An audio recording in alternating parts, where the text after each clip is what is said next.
I'm Lynette Zhang, urban farmer. But you know, it really does take a community to put a farm together and then, of course, to run it. So here's my great, fabulous community, Lindsay and Laura. Now they both have degrees in this, and this has been their focus for many years, and they're absolutely phenomenal. So they're going to be able to answer all your questions, and you're going to love it. All that and more coming up.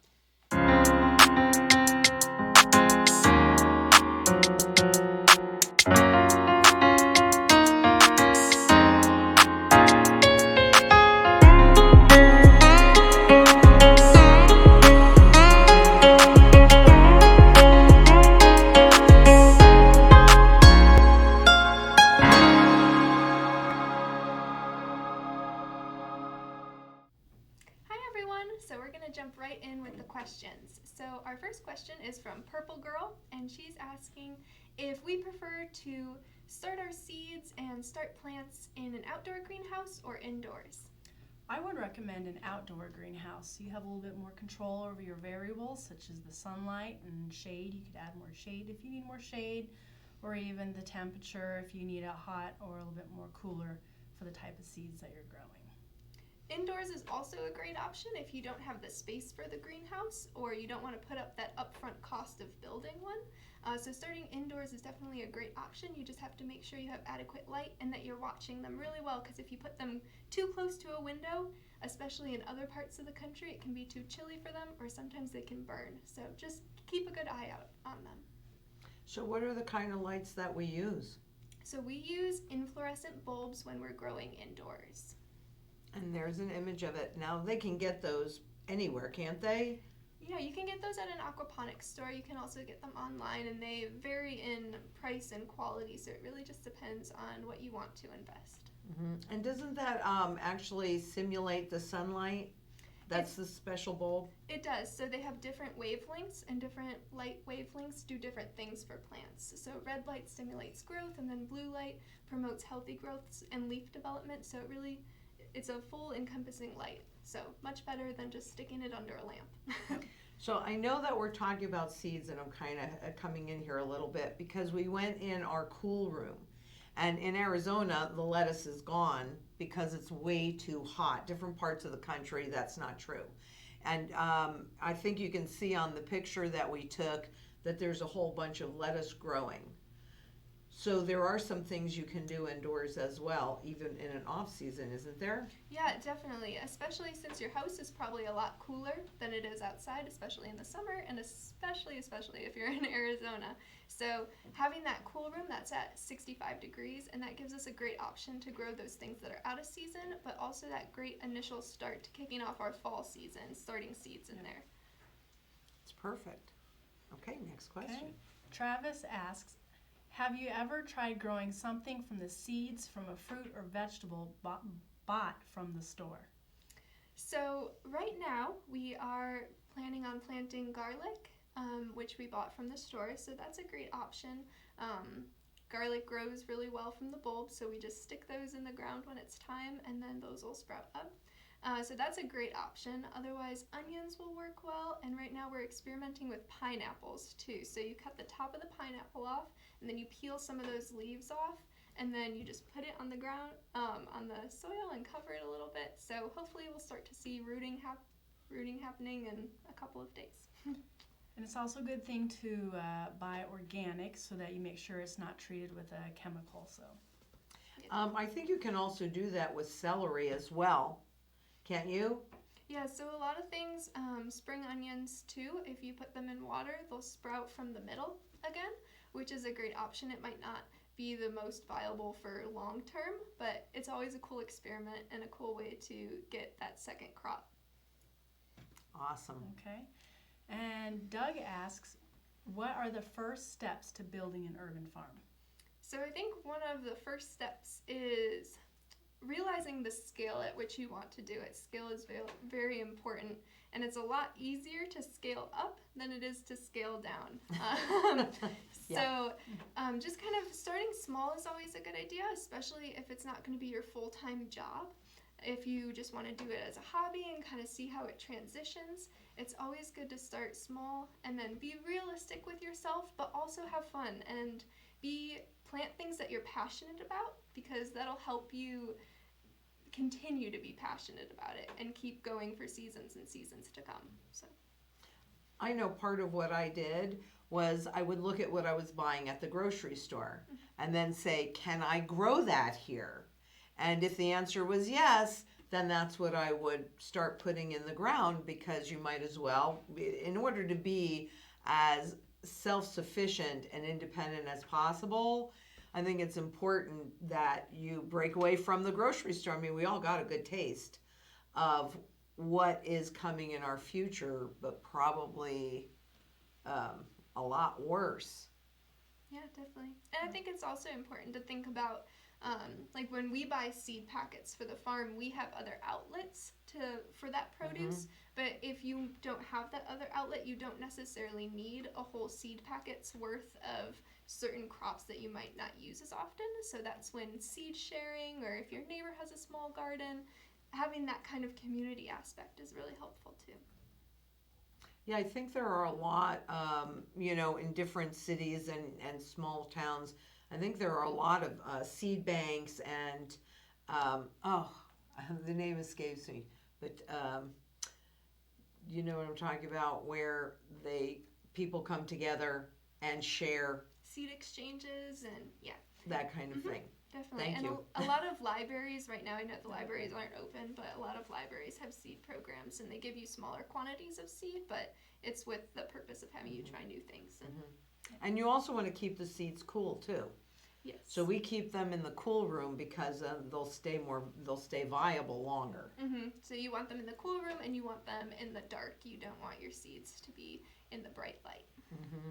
And I would like to add, as far as starting an urban farm, find people that know what they're doing. It happens a whole lot faster. I was really never a gardener or anything. I might help my sister, but I didn't really know what I was doing. And if you can find somebody, like, I wish I had you guys right out of the chute, to be perfectly honest with you. It probably would have happened in much better and less expensive fashion. So I would say, get together with people that know what they're doing and can help you develop the farm. We were just on with Curtis Stone, actually. He's got a whole lot of fantastic videos. If you haven't seen that interview, go take a look at that interview. We've got all the links there for you. So that would be another option. So then Christa asks, what are some of the best ways to collect rainwater? And after it's collected, how do you make it drinkable and store the water? So the best way to collect rainwater is to have like a rain water catchment system, and a lot of people out here use 55-gallon drums, and you could find them used or unused, and it's best to find them unused so you're making sure that you're not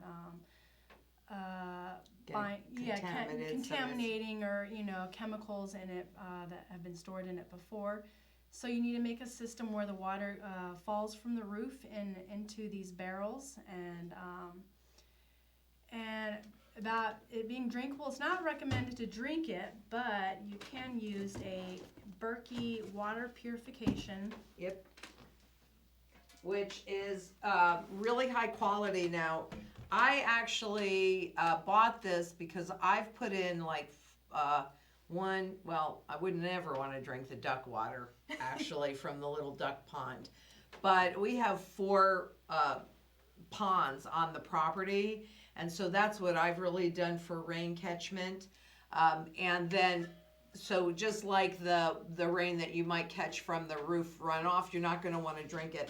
We'll put this together, and we'll have that on another video so that you can see, but you want to get a really good water filter so that you can drink the water. That is actually a big reason why I converted my swimming pool into a swimming pond, so it doesn't have any chemicals, but it does have fish and ducks and frogs and things like that. So I wouldn't want to just, pardon? And humans. And humans, that's true, because we do swim in it.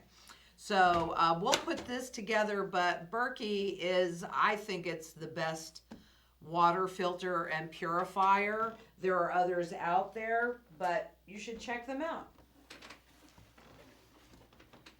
And then to store the rainwater, you need to make sure you have some type of a pump system that circulates the water so it doesn't get stale or mosquitoes end up getting attracted to the water and making lots of mosquito babies. Yeah, that would not be a good thing. Okay, and then Jason asked, how do you grow veggies in extreme heat? Well, that is the perfect question, especially now since Phoenix has hit a record in temperature and we've had so many days above 115. So it's been really hard. It's definitely a struggle, and it's kind of that give and take between wanting things to live but also not wanting to spend a fortune on water. So an easy way that we mitigate that is with shade. So we have a lot of shade structures, and then we also have shade cloth over a bunch of our raised beds. So that helps a lot, especially if your plants are stressed. Maybe you don't want a permanent shade structure always there, but if you have something temporary, even just to alleviate the hottest days, that really helps. So, and right now for Phoenix, we should be starting to seed certain crops like carrots and Brussels sprouts, and we're actually waiting a couple weeks until those temperatures go down, just kind of hoping that they come a little bit lower, so hopefully our seeds can germinate.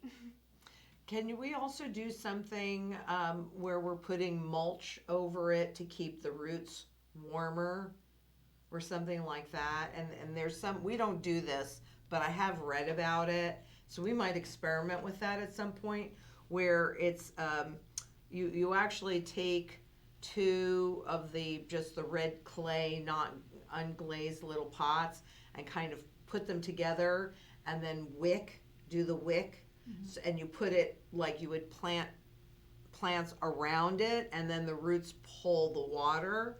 So if we can keep that cool, and then let them choose the water, just keeping that little thing together. Yeah. I think, are those called Ula jugs or something like that? I think it's something like that. Yeah, irrigation is also really important too. We have a mix of irrigation systems here, but especially in the heat, and especially if you're going to water multiple times in the day, it's really important to water in the early morning before 9 a.m. and then probably after 5 p.m. But if your plants can't really make that in-between time, it's really helpful if you have a drip system, so water is never touching the leaves, because if water touches the leaves, if you have a sprinkler system per se, it can damage the leaves and you'll get burnt leaves and unhappy plants. Yeah, I did that in the beginning of this, where, I would just go and put the sprinkler on, and it was really not a good idea. But, you live and you learn, and you get experts. And so as we experiment with things too, though, we're going to share that, because we're always learning, and we're always trying to figure out, how to do things better. So and since this is part of the community too, anybody out there that knows a better way to do something, please share in the comments, or we can send the comments to, let's see, what is it? Farm team at LynetteZhang.com, and you can also post it in our forum. And by the way, we do have seeds available from the farm in our online store.